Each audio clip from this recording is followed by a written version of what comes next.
কৃত্তিবাস ওঝা, যিনি সংস্কৃত রামায়ণকে বাংলায় রচনা করেছিলেন, সেই কবি কৃত্তিবাস ওঝার মূর্তি ফুলিয়ার প্রাণকেন্দ্র ফুলিয়া রঙ্গমঞ্চে আই লাভ ফুলিয়াতে বসানোর এক বিরাট উদ্যোগ ফুলিয়া টাউনশিপ পঞ্চায়েত নিয়েছে। সেই উদ্দেশ্যে বিধায়ক পার্থ সারথী চ্যাটার্জি মহাশয় সুদূর 5 কিলোমিটার দূরে কবি কৃত্তিবাসের জন্মস্থানে যে মূর্তি আছে তার পাদদেশ থেকে মাটি নিয়ে সোজা ফুলিয়া রঙ্গমঞ্চের উদ্দেশ্যে রওনা দিয়েছে।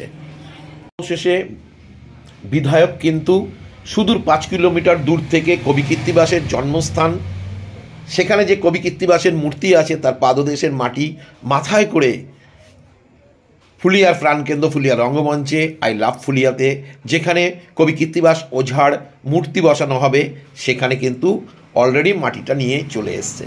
ওই দেখো সেই মাটিটা ঘটের মধ্যে, এক শুভক্ষণ।